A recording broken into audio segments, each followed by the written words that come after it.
ప్రియులరా, మనం ప్రార్థనలో జ్ఞాపకం చేసుకున్నట్లు యేసు క్రీస్తు నామమును గుర్చిన సత్యము అన్నటువంటి ఈ పాఠాల్లో మనం గత కాలంలో ప్రవచనాల్లో యేసు ప్రభులు వారు ఏమై ఉన్నారు, అలాగే నేను లేదా నేనే అనేటటువంటి ఆ మాటల విషయంలో ఏమై ఉన్నారు యేసు ప్రభుల వారు, అట్లాగే యేసు ప్రభుల వారి యొక్క రాజస నామముల విషయంలో ఆయన ఏమై ఉన్నారు, అలాగే ఈ సమయంలో యేసు ప్రభుల వారి యొక్క త్యాగ సంబంధమైన లేదా యాజక సంబంధమైన నామముల విషయంలో ఏమై ఉన్నారు అన్నటువంటి విషయము గత కాలంలో మనం రక్షకుడు లేదా విమోచకుడు అన్న పాఠాన్ని నేర్చుకున్నాం.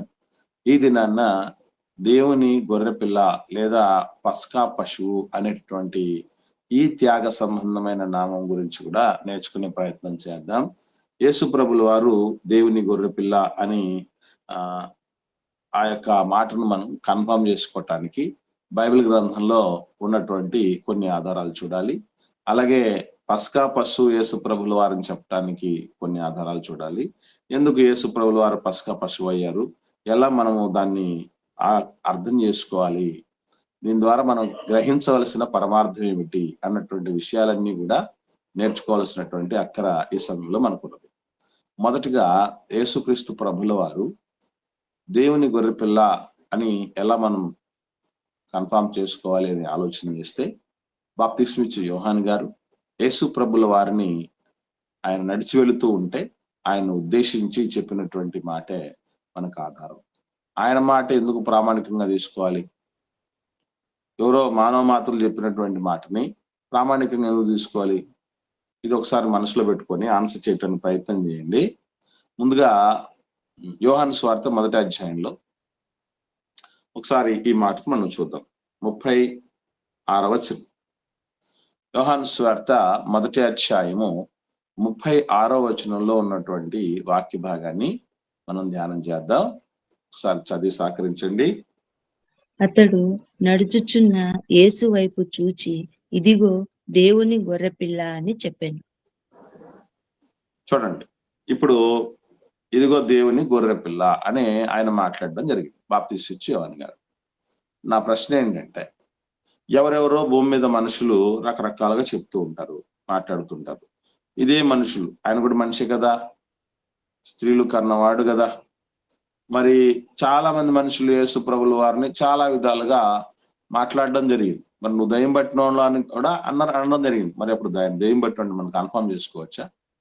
అంటే మాట్లాడిన వ్యక్తులు ఎవరు అన్న దానిని బట్టి దాని మీద మనం ఒక నిశ్చయతకు వస్తాం. అది గుర్తుపెట్టుకోండి. మళ్ళీ చెప్తున్నా, ఆ స్టేట్మెంట్ ఎవరిచ్చారు అన్న దానిని బట్టి దానిని మనం నమ్మవచ్చా, ప్రామాణికంగా తీసుకోవచ్చా, తీసుకోకూడదా అనే దాని మీద ఆధారపడి ఉంటుంది. మర్చిపోకండి. ఇప్పుడు నా ప్రశ్న ఏంటంటే, బాప్తిస్మం ఇచ్చే యోహాన్ గారు చెప్పినటువంటి ఈ మాట సబబైంది అని ఎలా కనుక్కోవాలి?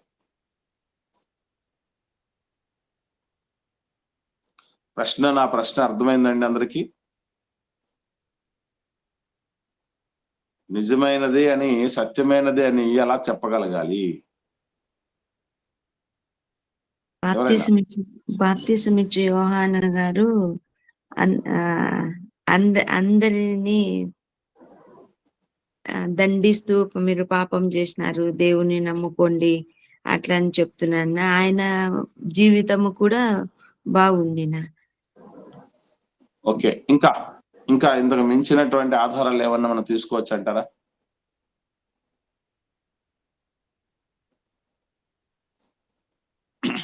రైట్, తీసుకోవచ్చు.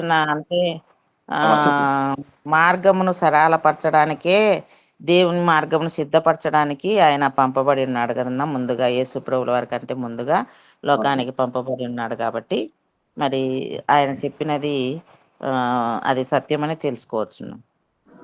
ఓకే అమ్మా, రైట్. ఇక్కడ మరింత మనం స్పష్టమైనటువంటి ఆనవాళ్ళలోనికి వెళ్తే, ఇప్పుడు తల్లులు ఇద్దరు కూడా చెప్పింది ఎటువంటి విషయాలు వ్యాలిడ్, ఇబ్బంది లేదు. అయితే ఒక మాట చూద్దాం మనం. లూకాసు వార్త 1వ అధ్యాయము 14, 16 వచనాలు చూద్దాం. 14వ వచనం నుండి 16 వచనాలు వరకు. లూకాసు సువార్త 1వ అధ్యాయము 14వ వచనం నుండి సర్వోన్నతమైన స్థలములలో దేవునికి మహిమయు ఆయనకిష్టులైన మనుషులకు భూమి మీద ఒకసారి 2వ అధ్యాయం అతడు చదువుతున్నారమ్మా. ప్రభువు దృష్టికి గొప్పవాడై ద్రాక్షారసమైనను మద్యమైనను త్రాగక తన తల్లి గర్భమున పుట్టినది మొదలుకొని పరిశుద్ధాత్మతో నిండుకొనిన వాడై ఇశ్రాయేలీయుల అనేకులకు ప్రభువైన వారి దేవుని వైపుకు త్రిప్పును. ఇప్పుడు చెప్పండి, దేన్ని బట్టి మనం బాప్టిస్ట్ యోహాన్ గారి స్టేట్మెంట్ ని వ్యాలిడ్ గా తీసుకోవాలి చెప్పండి. ప్రభువు దృష్టికి గొప్పవాడై ఇంకా ద్రాక్షారసం దానికంటే అసలు రావాలి.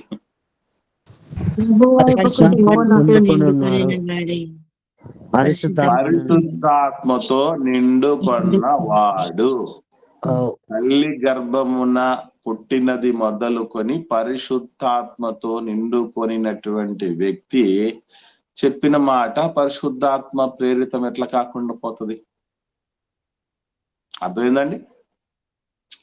కనుక ఇది ప్రధానమైనటువంటి నిదర్శనం, ఆధారం ఆయన మాటను మనం క్రైటీరియా తీసుకోవటానికి. ఇది మాత్రమే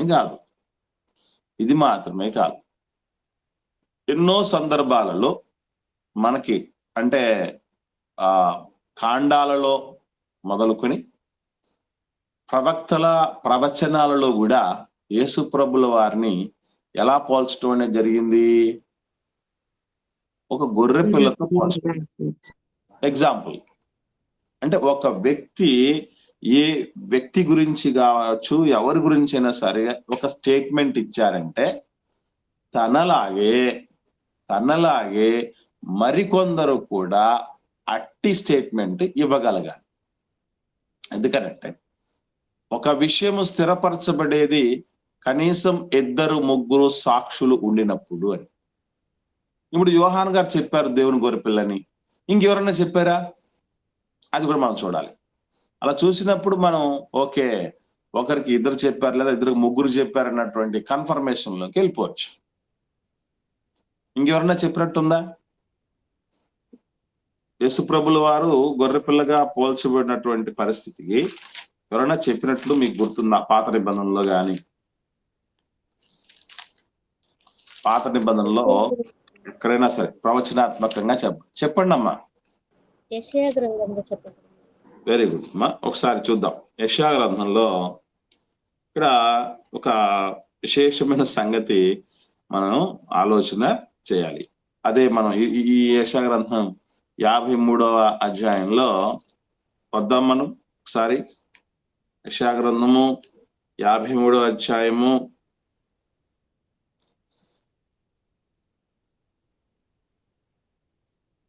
ఎక్కడుంది చూడండి అమ్మా వచనం. అది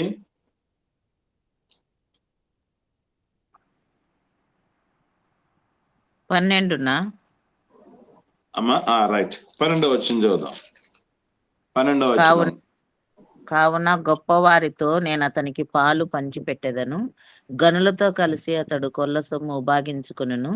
ఏలయనగా మరణమునందునట్లు అతడు తన ప్రాణమును ధారపోసెను, అతిక్రమము చేయు వారిలో ఎంచబడిన వాడాయను, అనేకుల పాపమును భరించుచు తిరుగుబాటు చేసిన వారిని గుర్చి విజ్ఞాపనము చేసెను. ఇక్కడ గొర్రెపిల్ల విషయమై ఉంటదమ్మా, క్లారిటీగా ఉంటది. ఏమని ఉంటదంటే, అదే బొచ్చు కత్తిరించు అని ఎదుట ఉందిన్నా గొర్రె మౌనముగా ఉండున్నట్లు. 7వ వచనం. అతడు దౌర్జన్యము నొందెను, బాధింపబడినను అతడు నోరు తెరవలేదు. వదకు తేబడు గొర్రె పిల్లయు బొచ్చు కత్తిరించు వాని ఎదుట గొర్రెయు మౌనముగా ఉండునట్లు అతడు నోరు తెరవలేదు. ఓకే, అంటే యెషయా గారు కూడా ఒక ప్రవక్తయే యేసు ప్రభుల వారి విషయంలో ఏమని ప్రవచించారు?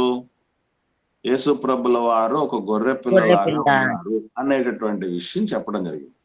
ఇప్పుడు ఆ ప్రశ్న ఏంటంటే, మనలను కూడా ఒకానొక సందర్భాలలో గొర్రెలుగా పోల్చడం జరిగింది. అయితే మీరు అనుకున్నట్టు కాదు. మీరు అనుకున్నది ఏంటి నేను చెప్తాను. అదో కాదా మీరు చెప్పండి. విశ్వాసులను అంటే ఒక కాపరి క్రింద ఉన్నటువంటి విశ్వాసులను, కాపరిని వెంబడించేటటువంటి విశ్వాసులను కూడా గొర్రె పిల్లలు అని చెప్పడం జరిగింది. అదే కదా మనం అనుకున్నది.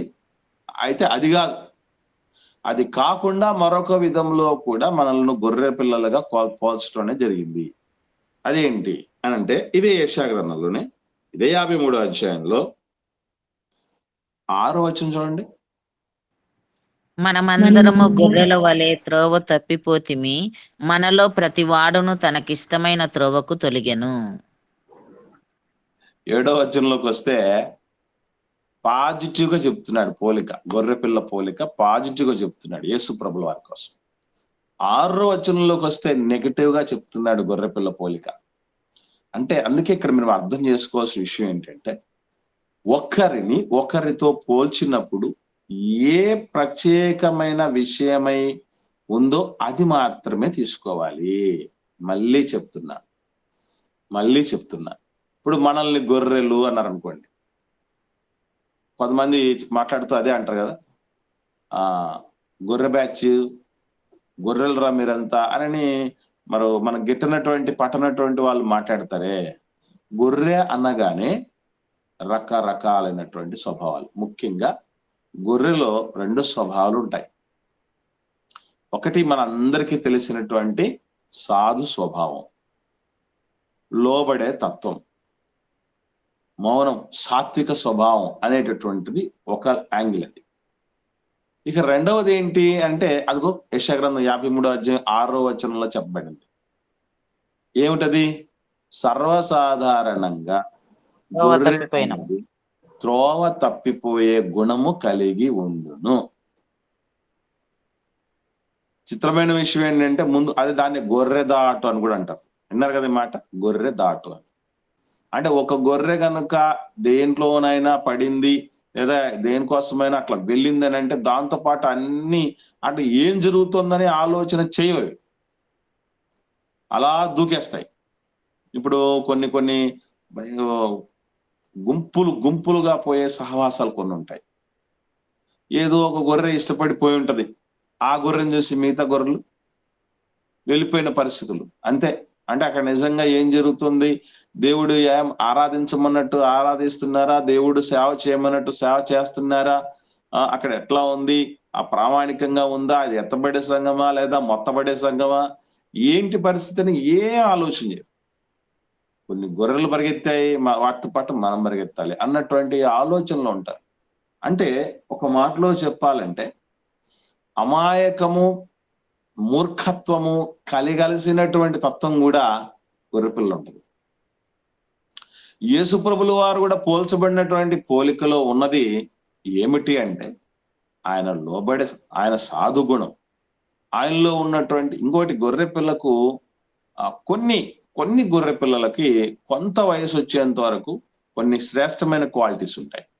అది ఏడాదిదై ఉండి మగదై ఉండి ఉండగలిగితే అది ఎటువంటి తప్పిదం అనేది చెయ్యకుండా ఉన్నటువంటి పరిస్థితి ఉంటుంది. నిర్దోషమైంది అని అంటారు. అంటే దోషము లేకుండా ఉన్నా కూడా లోబడే తత్వముతో బతికినటువంటి కొన్ని గొర్రెలు ఉంటాయి. ఆ పోలికతో యేసు ప్రభుల వారిని మనం చూడాలి. మనల్ని కూడా 2 విధాలైనటువంటి విధానాల్లో గొర్రెలుగా పోల్చడం జరిగింది. మనం అందరం గొర్రెలమే, కాకపోతే ఇక్కడ మనం తోవ తప్పిపోయిన గొర్రెలమా లేకపోతే కాపరిని వెంబడించే గొర్రెలమా అనేటటువంటిది మనం కన్ఫర్మ్ చేసుకోవాల్సినటువంటి ఆవశ్యకత ఉంది. ఇది మనం గమనించాలి. ఓకే అండి, రైట్. ఇప్పుడు గొర్రె పిల్ల యేసు ప్రభుల వారు అన్నటువంటిది కన్ఫర్మ్ అయింది ఆధారాలను బట్టి. మళ్ళీ చెప్తున్నా, ఎవరి గురించైనా ఎవరైనా ఏ స్టేట్మెంట్ అయినా ఇచ్చినప్పుడు whether it is true or false, ఇది నిజమా కాదా, సత్యమా అసత్యమా అనేటటువంటిది కన్ఫర్మ్ చేసుకోవాలంటే ప్రొసీజర్ ఏంటి అంటే ఆ వ్యక్తి ఏ వ్యక్తి మాట్లాడుతున్నారు ఒకటి చూడాలి. రెండవది, ఆయనతో పాటు మరికొందరు ఎవరైనా కూడా ఇటువంటి స్టేట్మెంట్ ఇచ్చారా అని చూడాలి. ఇవి రెండు మనం చూడగలిగితే అప్పుడు అతను చెప్పినటువంటి విషయాన్ని మనము కన్ఫర్మ్ చేసుకోవచ్చు, ప్రామాణికంగా తీసుకోవచ్చు. ఇది పాయింట్ నెంబర్ 1. ఇక రెండవ విషయం ఏంటంటే యేసుప్రభుల వారు పస్కా పశువా అనేది కన్ఫర్మ్ చేసుకోవటానికి పౌలు గారు కొరింథీయులకు రాసిన మొదటి పత్రికలో 5వ అధ్యాయము 7వ వచనాన్ని మనం జాగ్రత్తగా చూడగలిగితే ఇక్కడ చాలా సార్లు మనం చూసాం, మళ్ళీ చూద్దాం. పౌలు గారు కొరింథీయులకు రాసిన మొదటి పత్రిక 5వ అధ్యాయము 7వ వచనం చదవండి అక్క. మీరు పులిపిండి లేని వారు గనక క్రొత్త ముద్ద అవుటకై ఆ పాతదైన పులిసిన పిండిని తీసి పారవేయుడి. ఇంతేకాక క్రీస్తు అను మన పస్కా పశువు వధింపబడెను గనక పాతదైన ఇక్కడ మనకు కావలసినటువంటి విషయం దొరికింది. అదేంటంటే క్రీస్తు అను పస్కా పశువు వధింపబడెను. ఇక్కడ జాగ్రత్తగా గమనించాల్సిన విషయం ఏంటంటే క్రీస్తు అను పస్కా పశువు ఒక క్లారిటీ, మన పస్కా పశువు ఇంకో క్లారిటీ.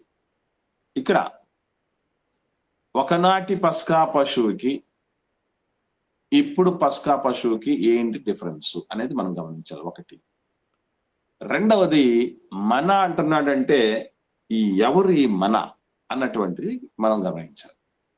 గతకాలంలో నేను నిర్గమకాండం గురించి ధ్యానం చేసేటప్పుడు మనం చాలా తెలుసుకున్నాం. ఆ పస్కా పశువుకి యేసుప్రభు అనే పస్కా పశువుకు ఉన్నటువంటి పోలికలు ఏంటని చూసాం, అలాగే తేడాలు ఏంటి అనేది కూడా చూసాం. ఎవరికైనా మేజర్ తేడాలు ఏమన్నా అర్థమైనా గుర్తున్నాయా? ఇప్పుడు నాకు తెలిసి సంవత్సరం దాటిపోయింది, ఇప్పుడు ఏడ గుర్తుంటాయి? ఉంటే మీరు ధన్యులే. పాత నిబంధనలో నిర్గమకాండం 12వ అధ్యాయంలో చెప్పబడినటువంటి పస్కా పశువుకి యేసుక్రీస్తు అనే పస్కా పశువుకి ఉన్నటువంటి ప్రధానమైన తేడా ఒకటి లేదా రెండు ముఖ్యమైనవి ఎవరికైనా గుర్తున్నాయా? విన్న వాళ్ళలో ఎవరికైనా గుర్తున్నాయా? వందనాలు తల్లి, చెప్పమ్మా. ఆ పస్కా పశువు చనిపోయింది, అయితే యేసయ్య గారు చనిపోయినా మళ్ళీ తిరిగి లేచినారున్నా. Very good. మళ్ళా వెరీ గుడ్. ఆ పస్కా పశువు ఆ పాపాన్నే పరిహరించింది, మళ్ళీ పాపం చేయొచ్చున్నా. కానీ యేసయ్య గారు సర్వమానవాళి పాప నిమిత్తం బలి అయినారు. గుడ్. అందరి కొరకు బలైనటువంటి పస్కా యేసు ప్రభుల వారి యొక్క బలి. వెరీ గుడ్ అమ్మ. రెండు.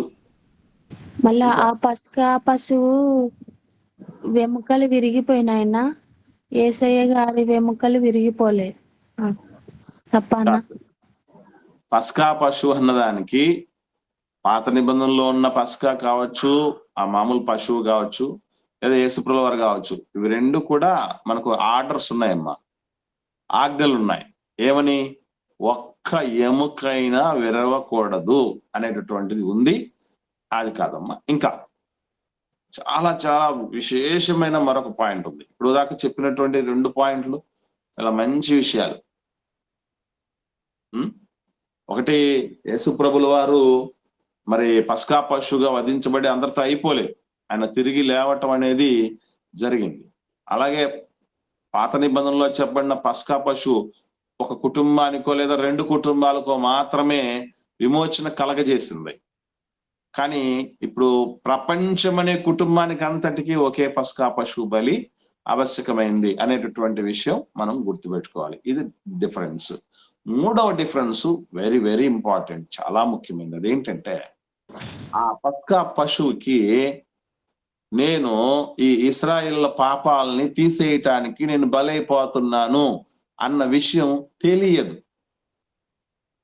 కానీ క్రీస్తు అనే పస్కా పశువుకి ఎవరి కొరకు బలైపోతున్నారో, ఎందుకొరకు బలైపోతున్నారో అన్ని తెలుసు. ప్లస్ ఆ పస్కా పశువుకి ఇష్టం ఉందా? చనిపోవడానికి ఇష్టం ఉంటుందా?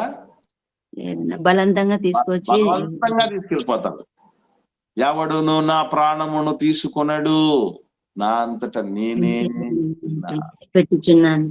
ఇవి పాత నిబంధనలో ఉన్న పస్కా పశువుకి యేసు ప్రభు అనే పస్కా పశువుకి ఉన్న ప్రధానమైనటువంటి తేడాలు. అర్థమైందండి. ఇక్కడ మన అన్నటువంటి ఈ మాటకు అర్థం ఏంటి అని మనం ఆలోచన చేస్తే,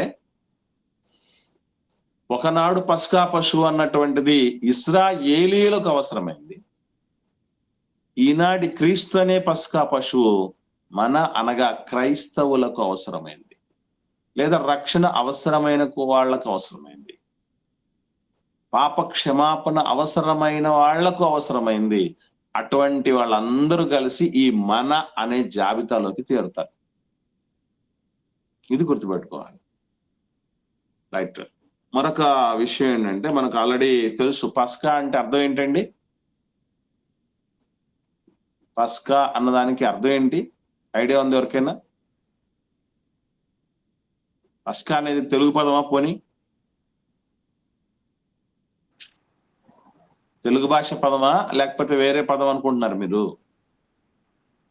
తెలుగు కాదన్న, మన భాషా పదం కాదు అది, మన భాషా పదం కాదు అది. మరి దాని అర్థం ఏంటి మరి తెలుగు భాషలో? Very good, very good. చెప్పండి అక్క, చెప్పండి. కరెక్ట్ చెప్తున్నారు, చెప్పండి. దాటిపోవుట లేదా విడిచిపెట్టుట అనేటటువంటి అర్థం వస్తుంది.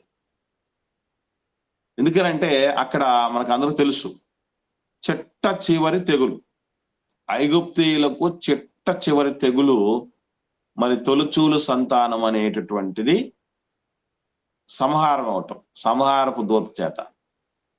ఆ దినమున ఎవరైతే మరి పస్కా పశువుని, ఏడాదిది నిర్దోషమైనది మగదానిది తీసుకొని దాని రక్తమును తీసుకుని ఆ ద్వారబంధువుల మీద ఆ చల్లుకోవటం వలన, ఆ రక్తమును చూస్తే ఏ ఇంటి మీద అయితే ఆ రక్తము ఉండడం చూడడం జరుగుతుందో అప్పుడు సంహారపు దూత దాటిపోవటం జరుగుతుంది, వాళ్ళు చంపేయకుండా. అందుకే దాన్ని పస్కా పండుగ అని చెప్పటం జరిగింది. ఒక మాటలో చెప్పాలంటే ఇశ్రాయేలీల స్వాతంత్ర్య దినోత్సవం అని చెప్పచ్చు. భారతీయులకు స్వాతంత్ర దినోత్సవం అన్నట్టు, మిగతా దేశాలకు స్వాతంత్ర దినోత్సవం అన్నట్టు, ఇశ్రాయేలీల స్వాతంత్ర్య దినాన్ని వాళ్ళు అత్యంత భక్తి శ్రద్ధలతో వారికి వచ్చిన స్వాతంత్ర్యం రెండు వచ్చేసాయి. మొదటిది బిడ్డలు సంహరించబడకుండా కాపాడబడబడటం, రెండవది ఐగుప్తు కొలిమి, ఇనుప కొలిమి లాంటి ఆ బానిసత్వంలో నుంచి బయటపడటం. రెండు, మరణము నుండి బయటపడటం, మరణపు ఛాయ ఐగుప్తు బానిసత్వం, దానిలోంచి బయటపడటం. ఈ రెండింటిని జ్ఞాపకం చేసుకోవటానికి పస్కా అనేటటువంటి ఆచరణను దేవుడు ఏర్పాటు చేయటం జరిగింది. దట్టు మరలా ఎలా చేసుకుంటే జ్ఞాపకం ఉంటుందో, వెరైటీగా అనిపిస్తుందో, విచిత్రంగా అనిపించి పిల్లలు కూడా అడుగుతారు, అవన్నీ ఏర్పాట్లతో దేవుడు చేసుకోమని చెప్పాడు. మనందరూ తెలుసు. ఏ కూరలతో తినాలన్నాడు? ఏ కూరలతో తినాలన్నాడు? చేదు కూరలతో తినాలన్నాడు. చేదు కూరలతో. ఎప్పుడైనా ప్రపంచంలో ఏ పండగ అయినా మీరు గమనించండి, పండగ అనగానే రుచికరమైన ఆహార పదార్థాలే పెడతారు, చేసుకుంటాం. అవునా కదా? మనం చేసుకున్నాం పండుగలు. అన్ని జనుల నుంచి వచ్చినటువంటి పరిస్థితుల్లో హైందవులుగా ఉన్నప్పుడు ఒక సామెత ఉంది, మీకు తెలుసు, బాగా తెలిసి ఉంటుంది మీకు కూడా. తెలుగు వాడికి తెల్లారితే పండుగ. విన్నారా? తెలుగు వాడికి తెల్లారితే పండుగ అని అంటాడు. వాస్తవంగా బేసికల్ ఇక్కడ గమనించాల్సిన విషయం ఏంటంటే, తెలుగోడు అని అనగానే తెలుగు వాళ్ళలో, ఇప్పుడు మనం క్రైస్తవులం, మనం కూడా తెలుగు వాళ్ళం కదా. అట్లాగే ముస్లింస్లలో కూడా తెలుగును మాతృభాషగా మాట్లాడే ముస్లింస్ చాలా మంది ఉన్నారు. వాళ్ళు తెలుగు వాళ్ళే. తెలుగు వాళ్ళు అని అంటే తెలుగును మాతృభాషగా మాట్లాడే వాళ్ళు అని అర్థం, హిందువులని కాదు. కానీ ఎక్కువ మంది ప్రారంభం నుంచి మెజారిటీ హిందువులు ఉన్నారు కనుక అందరూ ఏమనుకుంటారు, తెలుగు వాళ్ళు అనగానే హిందువులు మాత్రమే అనుకుంటారు. కాబట్టి తెలుగువాడికి తెల్లారితే పండుగ అంటే హిందువులకు రోజు పండుగలాగే ఉంటది. వాళ్ళు ఏ పండుగలు చేసినా, మనం ఒకవేళ ఏ పండుగలు చేసుకున్నా, మనం కూడా క్రైస్తవులంగా మరి క్రిస్మస్, గుడ్ ఫ్రైడే, ఏమంటే ఇటువంటి న్యూ ఇయర్ ఇవన్నీ మనం చేసుకుంటాం కదా, ఈస్టరు, ఈ పండుగలు ఇవి సరిపోవని మన వాళ్ళు చాలా చాలా పెట్టాలి. మీకు తెలుసో తెలీదో, మనం కొంచెం బాగా డెప్త్ గా మత శాఖల్లోనికి వెళ్ళలేదు కాబట్టి మనకు అర్థం కాదు. కానీ ఆర్సిఎం క్యాలెండర్లు మీరు చూస్తే దాంట్లో ఖచ్చితంగా ప్రతి నెల 2-3 పండుగలు కనబడతాయి, తెలుసండి. తర్వాత ఇప్పుడు మనకు కూడా ప్రొటెస్టెంట్లకు కూడా ఉన్న పండుగలు పాపం తక్కువైపోయాయి అనుకొని బాధపడి కొన్ని పండుగలు కూడా యాడ్ చేయటం జరిగింది. ఇప్పటికీ చాలా మంది చేస్తూ ఉంటారు. అందులో ఒకనొక పండుగ ఏంటి అనుకుంటున్నారు? గుర్తుందా ఎవరికైనా? మినీ క్రిస్మస్ అట్లా అది ఓకే అక్క, right. Mini Christmas, semi Christmas, youth Christmas, ఆ తర్వాత వచ్చేసి ఈ పథకాల్లో స్త్రీల Christmas, youth Christmas, kids Christmas, old ముసలోళ్ళ క్రిస్మస్, రకరకాలు చేస్తారు అనుకోండి, అది ఓకే. ఇంకా ఊతకాల పండుగ, పస్కా పండుగ మనలు కూడా చేస్తున్నారు. పస్కా గుడారాల పండుగ ఓకే అన్న. కొన్ని డినామినేషన్ వాళ్ళ క్రిస్టియానిటీలో ప్రొటెస్టెంట్ గా ఉన్నటువంటి వాళ్ళే మనకు పస్కా పండుగలు చేస్తున్నటువంటి వాళ్ళు ఉన్నారు, కొత్తకాల పండుగలు చేస్తున్నటువంటి వాళ్ళు ఉన్నారు. అలాగే ఇప్పుడు పర్ణశాలలో పండుగలు చేసే వాళ్ళు ఉన్నారు, గుడారాల్లో పండుగలు చేసే వాళ్ళు ఉన్నారు. మనం చూస్తున్నాం బాహాటంగా పోస్టర్లు వేసి, పాంప్లెట్లు వేసి, ఫ్లెక్సీలు వేసి లక్షల మంది వెళ్ళి సెలబ్రేట్ చేసుకొని పోయేది. ఇంకా ఉంది, చెప్తారేమో అనుకుంటున్నాను నేను, ట్రై చేయండి.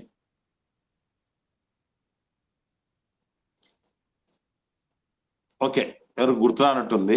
సమాధుల పండుగ.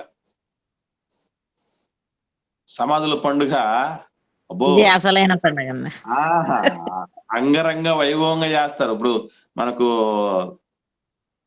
రేపు మనకు జనవరి రాబోతుంది కదా, దానిలో పెద్దల పండుగ అనేది ఒకటి జరుగుతుంది. సంక్రాంతి విషయంలో అమ్మా, సంక్రాంతి టైంలో హిందువులు పెద్దల పండుగ అని వాళ్ళ పెద్దలు చనిపోయినటువంటి పెద్దలకు సమాధికి దగ్గరికి వెళ్ళిపోయి వాళ్ళకి బట్టలు పెట్టేసి వాళ్ళను కొంచెం ధ్యానం చేసుకొని జ్ఞాపకం చేసుకొని కాసేపు బాధపడి రావటం అనేది జరుగుతుంది. అరే వీళ్ళకి పెద్దల పండుగ ఉంది, వీళ్ళకి సమాధుల పండుగ ఉంది, మనకెందుకు ఉండకూడదు అని చెప్పేసి మన వాళ్ళు ఏం చేశారంటే సమాధుల పండుగ అనేది చేస్తూ ఉంటారు. నాకు తెలిసి December 4 అది ఏదో డిసైడ్ కూడా చేయడం, November 2 ఆ రోజున వాళ్ళు మనం తెలుగు క్రైస్తవులు కూడా మరి సమాధుల తోట చూసినప్పుడు అబ్బో పెద్ద విద్యుత్ దీపాలతో అక్కడ ఉన్నటువంటి పిచ్చి మొక్కలన్నీ తీసేసేసి అంతా చదరం చేసి ఆ తర్వాత ఆ వైట్ అది ఆ పిండి అదే పెట్టేసి కొంతమంది అయితే అక్కడ ప్రేయర్ మీటింగ్ లాంటిది ఏర్పాటు చేసుకొని అబ్బబ్బబ్బో వాటి సమాధుల్ని బాగా అలంకరించుకోవటం, పెయింట్లు కొంచెం మసుబారంటే పెయింట్లు కొట్టేయటం, ఇవన్నీ కూడా చేస్తుంటారు. సరే, ఇవన్నీ మీకు ఏం చెప్తున్నానంటే ఈ పండుగలన్నింటిలో కూడాను ఎక్కడైనా చేదు కూరలు తినటం గాని చేయటం గాని చేస్తామా? ఎక్కడా చేయం. మంచి రుచులతో, మంచి రుచి, షడ్రుచుల్లో అంటే 6 రుచులు, 6 రుచుల్లో అదొక్క రుచి పక్కన పెట్టేసి అన్ని రుచులు కూడా చూసేస్తాం కదా. కానీ దేవుడు ఇక్కడ చేదు కూరలతోనే తినాలి అన్నప్పుడు చేదు ఎప్పుడు పెట్టలేదే మమ్మీ డాడీ.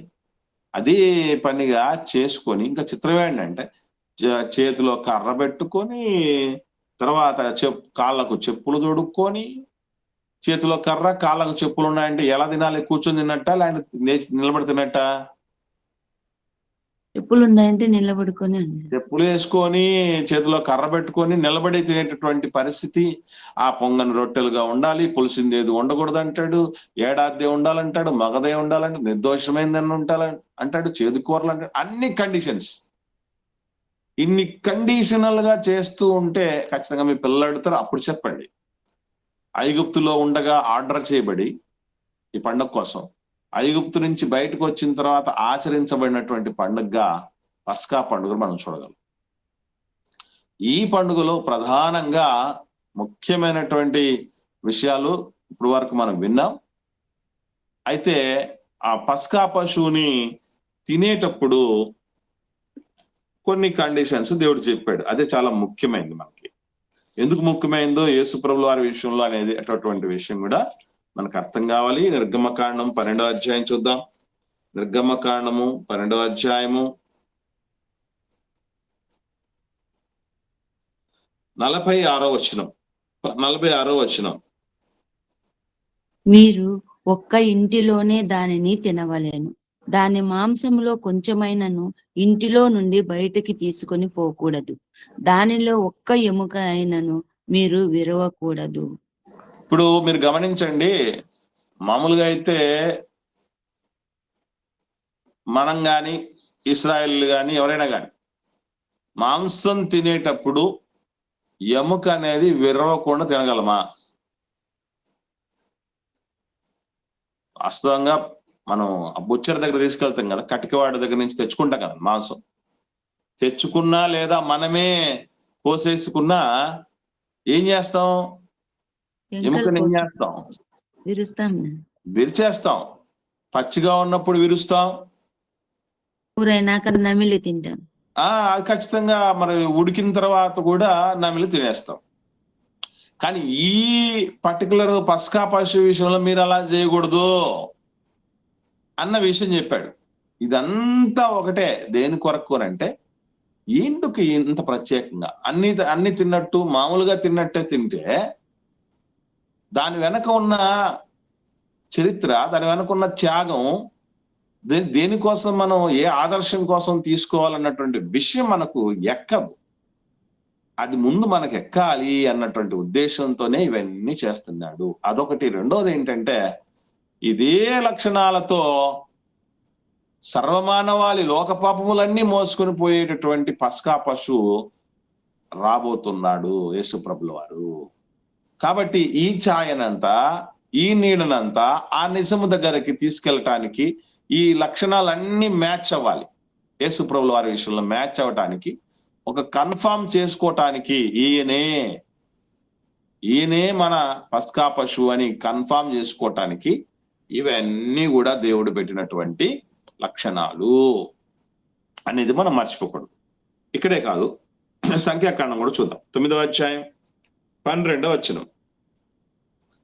సంఖ్యాకాండము 9వ అధ్యాయము 12వ వచనంలో కూడా చూస్తే, వారు మరునాటి వరకు దానిలో కొంచెమైనను మిగలనీయవలదు. దానిలోనిది ఒక్క ఎముకనైనను విరవవలదు. పస్కా పండుగ చాలక్క, ఇదంతా పస్కా పండుగ కోసం చెప్పబడుతున్న విషయాలు మీరు మర్చిపోకండి. ఒక్క ఎముక కూడా విడవబడకూడదు, ఒక్క ఎముక కూడా విరవబడకూడదు, ఇవన్నీ చెప్తున్నాడు.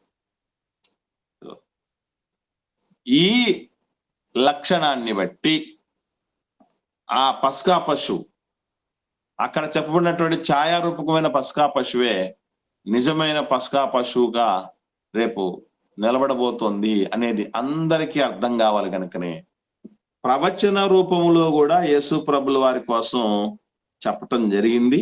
ఏమని ఒక్కసారి చూద్దాం. 34వ కీర్తన, కీర్తనల గ్రంథం 34వ కీర్తన 20వ వచనం చూద్దామండి. ఆయన దాని ఎముకలన్నింటినీ కాపాడును, వాటిలో ఒక్కటైనను విరిగిపోదు.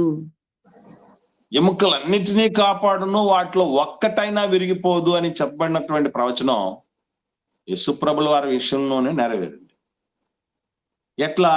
ఒక్కసారి యోహాను సువార్త 19వ అధ్యాయానికి వద్దాం. 31వ వచనం నుండి. యోహాను సువార్త 19వ అధ్యాయము.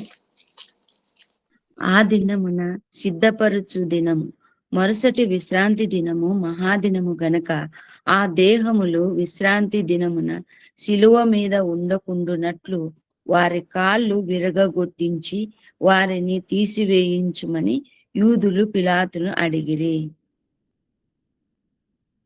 చదవాలనా? కదండక్క. కాబట్టి సైనికులు వచ్చి ఆయనతో ఆయనతో కూడా కూడా సిలువేయబడిన మొదటివాని కాళ్ళను రెండవాని కాళ్ళను విరగొట్టింది. వాడు యేసునొద్దకు వచ్చి అంతకు ముందే ఆయన మృతి పొంది ఉన్నట్టు చూచి ఆయన కాళ్ళు విరుగా కొట్టలేదు. కానీ సైనికులలో ఒకడు ఈటుతో ఆయన ప్రక్కను పొడిచెను, వెంటనే రక్తమును నీళ్లును కారెను.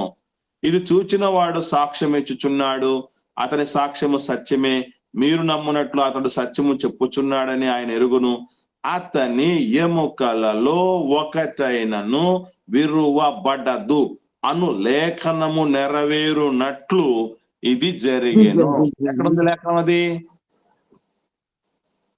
యెషయా గ్రంథం, కీర్తనల గ్రంథంలో ఉంది. ఇప్పుడు చదువుకొని వచ్చాం కదక్క. కీర్తనల గ్రంథం ఇప్పుడు 34వ కీర్తన 20 వచనం చదివాం కదా, అక్కడ అదే కదండి ఉండేది. కాబట్టి ఆ లేఖనము నెరవేరునట్లు ఇది జరిగింది. ఎందుకు నెరవేరాలి? అది ఎందుకు నెరవేరాలి అని అంటే యేసు ప్రభువే పస్కా పశువు గనక. ఇది తెలియక ఏమన్నారు చాలా మంది పట్టని వాళ్ళు, గిట్టని వాళ్ళు, విమర్శకులు చెప్పిన మాట ఏంటంటే యేసు ప్రభు కాళ్ళను విరగొట్టలేదు కనుకనే ఆయన చనిపోలేదు కాబట్టి సమాధిలో పెట్టిన తర్వాత ఆయన ధ్యానం చేశాడట. మీరు ఎవరన్నా విన్నారో లేదో నాకు తెలియదు, కానీ యేసు ప్రభువు వారు సమాధిలో ఉండి ధ్యానం చేస్తే ఆయన్ను శిష్యులు వచ్చి ఎతకపోయారు. ఎత్తుపోయిన తర్వాత ఏవో లేపనాలు అవి ఇవన్నీ పూసేసి, పసర్లన్నీ పూసేసి ఆయన్ను బతికించుకున్నారు. ఎవరో ఎత్తుపోయారని ప్రచారం చేశారు అనేది చెప్పడం జరుగుతుంది ఇప్పటికి కూడా. యేసు ప్రభుల వారి మరణాన్ని ధృవీకరించింది అధికారిక రోమా ప్రభుత్వం. ఎవడో దారిని పోయే దానయ్య కాదు, మర్చిపోకండి. మరలా ఏంటి, వాళ్ళు పూర్తి అన్ని జనులు, యూదేతరులు, వాళ్ళు కన్ఫామ్ చేసుకున్నారు. శతాధిపతి కన్ఫామ్ చేసుకున్నాడు. సైనికుడు కూడా ఏం చేశాడు? కన్ఫామ్ చేసుకున్నాడు. ఎట్లా చేసుకోవాలి? ప్రక్కలో పొడిచినప్పుడు నీళ్లు రక్తం గారటం జరిగింది. అంటే అక్కడ అర్థం నీళ్లు రక్తం దేవుని కుమారుడే అన్నాడు. అదేనమ్మా. కాబట్టి ఇవన్నిటిని కూడా మనం చూసినప్పుడు మనకు అర్థం కావాల్సింది ఏంటంటే ఎందుకు కాళ్ళు విరగొట్టబడలేదు, అందుకు ఆగటం జరిగిందంటే యేసు ప్రభువే పస్కా పశువు అన్నటువంటి సత్యము అక్కడున్న తన సొంత ప్రజలు తెలుసుకోవాలి, యూదులు తెలుసుకోవాలి, రోమన్లు తెలుసుకోవాలి, ఆ సైనికులు తెలుసుకోవాలి. ఎందుకంటే ఎవడి పాపం పోవాలన్నా వేరే దారే లేదు.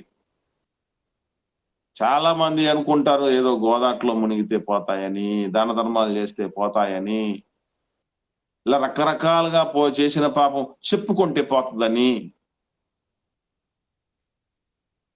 ఇవన్నీ కాదు. ఎందుకనంటే ఒక్క యేసు ప్రభు అనేటటువంటి ఆయన ద్వారా తప్ప ఎవ్వడి వలనను రక్షణ కలగదు ఆ పాపముల నుండి అనేటటువంటి క్లారిఫికేషన్ అందరికీ బాహాటంగా తెలియాలి గనుకనే ఇవన్నీ దేవుడు జరిగించాడు. కాబట్టి పిల్లలు ఇక్కడ గమనించాల్సిన విషయం ఏంటంటే మనకు క్రైస్తవులు పస్కా పండుగను ఆచరించవచ్చా? లేదన్నా, ఆచరించకూడదు. ఆచరించకూడదు. ఇంకా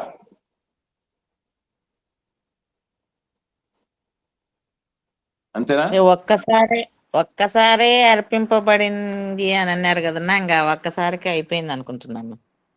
ఓకే అమ్మా, రైట్. ఇంకా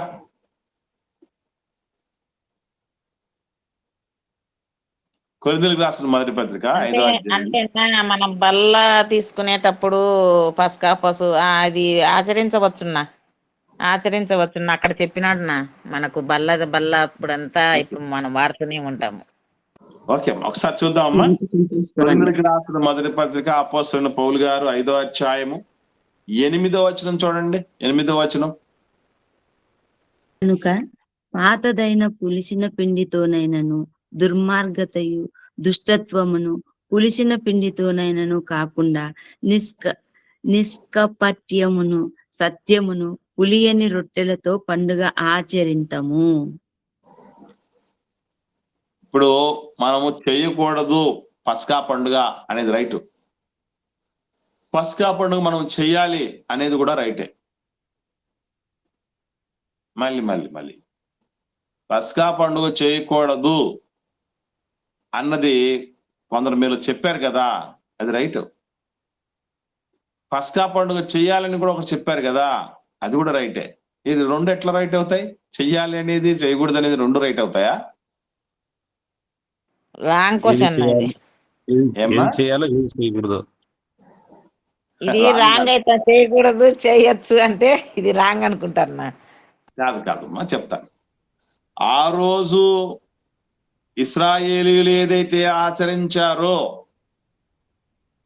పస్కా పశువును ఏడాది మగదాన్ని తీసుకొని రావటం, నిర్దోషమైన తీసుకురావటం, దానిని 4 రోజులు వాళ్ళ దగ్గర ఉంచుకోవటం, ఒక కుటుంబానికి సరిపోతే ఓకే, లేదు రెండో కుటుంబం కూడా యాడ్ అయిపోవటం, చేదు కూరలతో కలిపి తినటం, చేతుల్లో కర్ర పెట్టుకోవటం, కాళ్ళకు చెప్పులు దొడుక్కొని తినటం, ఈ ఆచారం ఏదైతే ఉందో, ఇశ్రాయేలీల కొరకు చెప్పబడినటువంటి పస్కా ఏదైతే ఉందో అది మనం ఆచరించకూడదు. పస్కా ఆచరించకూడదు అంటే ఏది ఆచరించకూడదు అని అంటే, అక్కడ మోషే గారి నాయకత్వములో చెప్పబడిన పస్కా అనేది ఆచరించకూడదు. పస్కా ఆచరించాలి అన్నమే. ఏ పస్కా అది? ఇదిగో పౌలు గారు చెప్పారే. ఏమని చెప్తున్నాడు పౌలు గారు? ఆచరిద్దాం అన్నాడా, ఆచరించొద్దు అన్నాడా? ఆచరింతుము అన్నాడు. ఇప్పుడు కావాల్సింది, పస్కా కావాల్సినటువంటి సరంజామా ఏమిటి? పస్కా పశువు కాదు, ఏడాది గొర్రెపిల్ల కాదు, చేదు కూరలు కాదు, చేతి కర్ర కాదు, కాళ్ళకు చెప్పులు కాదు, త్వరపడి తినటము కాదు, పొంగని రొట్టెలు కాదు. ఇప్పుడు పస్కాకు కావలసినటువంటి అరేంజ్మెంట్స్ ఏమిటి, ఏది ఉండకూడదు, ఏది ఉండాలి అనేటటువంటిది క్లారిటీగా చెప్పాడు. దుర్మార్గత, దుష్టత్వం, ఇది పులిసిన పిండి. ఎందుకంటే పులియని రొట్టెల పండుగ అని కూడా అంటారు పస్కా పండుగ. అది వద్దు. ఆ దుర్మార్గము, ఆ దుష్టత్వం ఉంటే మనము కొత్త నిబంధన పస్కాను ఆచరించిన వారము కాదు. ఇంకా ఏముండాలి?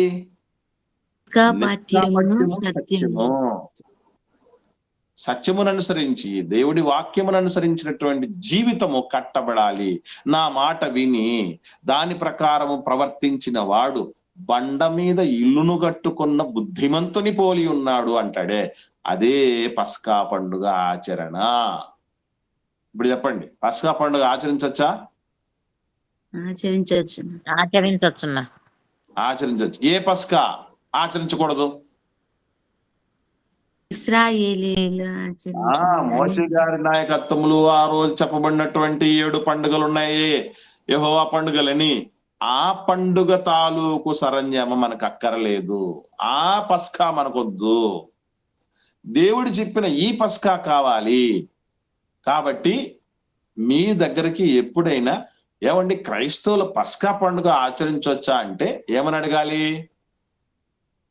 ఏ పస్కా? పస్కాలు 2 విధములు ఉన్నాయి. ఒకటి ఛాయ నీడ పస్కా, 2 నిజ పస్కా. నీడ పస్కాను మనం వదిలేయాలి, నిజ పస్కాని మనం ఆచరించాలి. ఇది ఇకపోతే దీనికోసం ఖచ్చితంగా భలే అయిపోయాడు యేసుప్రభువు. ఎంత పెద్ద త్యాగం ఇది! కాబట్టి త్యాగ సంబంధమైన నామము ఎందుకు అన్నాము అని అంటే, ప్రభువులు వారు ఇష్టపూర్వకంగా నిజంగా లోక కళ్యాణం కోసం ఈ రకంగా బలైపోయేటటువంటి, ఇష్టపూర్వకంగా బలైపోయేటటువంటి పరిస్థితి మానవ జాతి చరిత్రలోనే ఎవ్వరి విషయంలో మనం చూడలేమండి. ఇప్పుడు చిన్న ఎగ్జాంపుల్ కొంతమంది చూద్దాం. కొంతమంది త్యాగదనులు, కొంతవరకు పరిమితం కలిగిన త్యాగదనులు కొంతమంది విషయం చెప్తాను. మన కోసం భూమి మీద త్యాగమైపోయేటటువంటి వాళ్ళ కొన్ని పేర్లు మనం జాగ్రత్తగా ఆలోచన చేస్తే, అందులో మనుషుల్లో నుంచి చూస్తే మొదటి వరుసలో ఉండేవాళ్ళు మన అమ్మ నాన్న. అంగీకరిస్తారా మీరు దీనికి? మన కోసము త్యాగమైపోవటములో ఇష్టపూర్వకంగా, మళ్ళీ ఇష్టపూర్వకంగా, తెలుసు వాళ్ళకి పిల్లల్ని కంటే అందం పోతుందని లేదేంటి అమ్మకి. పాలిస్తే ఎద అందం పోతుందని తెలియదు అమ్మకి. చనిపోవడానికి సిద్ధపడి పిల్లల్ని కంటారు. అంతే, ఇక చచ్చిపోవటానికే సిద్ధపడి పిల్లల్ని కనేస్తుంది. ఇక అందం ఒక లెక్క అమ్మకే త్యాగం కదా. అసలు ఇంట్లో వాళ్ళకి బట్టలు ఉన్నాయా లేదా, ఇంట్లో వాళ్ళకి తిండి ఉందా లేదా, ఇంట్లో వాళ్ళకి ఆరోగ్యం ఉందా లేదా, ఇంట్లో వాళ్ళు బాగున్నారా లేదా అని ఆలోచన చేసి తన గురించి అసలే మర్చిపోయినటువంటి త్యాగధనుడు నాన్న. అయితే వీళ్ళ త్యాగము ఒక కుటుంబానికి, కొందరు పిల్లలకి పరిమితమైన త్యాగము. వీళ్ళకు మించి ఇంకొంచెం ఎక్కువ త్యాగం అయిపోయినటువంటి వాళ్ళు కూడా ఉన్నారు. పరిధిని దాటి, అమ్మా నాన్నల పరిధిని దాటి త్యాగం అయిపోతున్న వాళ్ళు కొంతమంది ఉంటారు. వాళ్ళు ఎవరు చెప్పండి? ఎవరు లేరాక? రైట్, చెప్పండి. లేదు, దీన్ని ఆ జానరకు వదిలేద్దాం అన్న, వద్దే పక్కన పెడదాం. దాన్ని సేవకుడు అమ్మా నాన్నలు చెప్పినప్పుడే సేవకుడు వచ్చేస్తాడు. ఇక దానికి తిరుగులేదు. ఇక బైబిల్ గ్రంథంలో అమ్మతోనూ నాన్నతోనూ ఇరువురితోనూ పోల్చబడింది సేవకుడే. సేవకుడు కూడా త్యాగం అయిపోతాడు. అది ఓకే, నో ప్రాబ్లం. అది కాదు, ఇంకా పరిధి దాటి త్యాగం అయిపోయేటానికి సిద్ధపడుతున్నటువంటి వాళ్ళు జవాన్లు. వాళ్ళు దేశం కోసం ప్రాణాలు అర్పించటానికి సిద్ధపడిపోయినటువంటి వాళ్ళు. కానీ తల్లిదండ్రుల కంటే, పాస్టర్ కంటే, జవాన్ల కంటే మొత్తం భూమి మీద, ఆరిన నేల మీద అన్ని తరాలలో, అన్ని కాలాలలో ఎవడు పాపాలని అంటించుకొని దానితో దిగజారిపోతాడో, చెడిపోతాడో, పడిపోతాడో వాటన్నిటికీ పరిష్కారంగా సదాకాలము నిలుచు ఒక్క బలి క్రీస్తు అను మన పస్కా పశువు బలి. ఇది అల్టిమేట్ త్యాగం. అందుకే నేను రాశాను పాట, యేసు ప్రభుల వారు సిలువ మీద పలికినటువంటి 7 మాటల సారాంశం అనే పాట రాశాను. అందులో మొట్టమొదటి మాట ఏమొస్తుంది ఎవరికైనా గుర్తుందా? కనీసం ఇట్లా చెప్పినప్పుడన్నా ఏం చేస్తారంటే, అమ్మ సునీత, సురేష్ ఆ పాట లింక్ ను పెట్టండి, ఆ గ్రూప్లలో పోస్ట్ చేయండి. అప్పుడున్న కొందరు విన్నటువంటి వాళ్ళు, వినిన వాళ్ళు గుర్తు చేసుకుంటారు, వినిన వాళ్ళు అసలే విన్న వాళ్ళు విన్నన్నా వింటారు. 7 మాటల మీద పాట రాసిందని గుర్తుందా మీకు? ఎవరికి తెలుసు. అందులో మొదటి మాట ఏమొస్తుంది? కని విని ఎరుగని త్యాగం, నా యేసువా నీ బలియాగం, కలలోనైనా మరువలేని త్యాగం, నా కలుషములన్నీ కడిగిన త్యాగం అని వస్తుంది. నీ సిలువ ఆ పాట బుక్ లో యాడ్ కాలేదన్నా. ఉందమ్మా, ఒకసారి చూడండి. మేమే కదా యాడ్ చేసింది, ఉంటుంది చూడండి అమ్మా. చివరిగా క్రిస్మస్ పాట. సర్లే అన్న, చూస్తాలే. చూడండి అమ్మా. సో కనివిని ఎరుగని త్యాగం అనే 7 మాటల మీద, ఒక్కొక్క మాట మీద ఒక్కొక్క చరణం లాగా 7 చరణాలు ఉంటాయి. తక్కువ నిడివే, మళ్ళీ 10 నిమిషాలే ఉంటుంది అంతే. అలాగా నిజంగా ఎక్కడ కని విని ఎరుగని త్యాగం క్రీస్తు అనే పస్కా పశు త్యాగం. దానిని ఈరోజు మనం నిష్కాపట్యముతో, సత్యముతో, దేవుడు కోరుకున్నటువంటి బ్రతుకుతో, దిద్దుబాటులతో ఆచరిస్తే మనము పస్కాను ఆచరించిన ఆధునిక భక్తులమవుతాము. కనుక ఇదండి యేసు ప్రభు యొక్క త్యాగరూపకమైన లేదా యాజక రూపమైనటువంటి నామంలో దేవుని గొర్రె పిల్ల లేదా పస్కా పశు. ఆఖరి ఒక మాట చెప్తాను. గొర్రె పిల్లల్లో దేవుని గొర్రె పిల్ల వేరు. ఎందుకు దేవుడి సంబంధి అవుతారంటే, ఆయన చేసినటువంటి త్యాగం సర్వమానవాళికి విమోచన కలగజేసింది. అంటే మనం దేవుని సంబంధం అవ్వాలంటే మనం తీసుకునేటటువంటి నిర్ణయాలు, మనం తీసుకునే ఆదర్శాలు, మనము చేసే త్యాగం అనేకులకు విమోచన కలగచేయాలి. అలా ఉండగలిగితేనే దేవుని సంబంధులం అవుతాం, దేవుని గొర్రె పిల్ల అయినట్టు క్రీస్తు ప్రభుల వారు. అట్టి స్థితిలో మనము సాగుటకు, ఎదుగుటకు దేవుని కృపతో సిద్ధపడి దేవుని ఘనదేవులను అందుకుని మన జన్మను సార్థకము చేసుకుందుము గాక. ఆమేన్. ఆమేన్.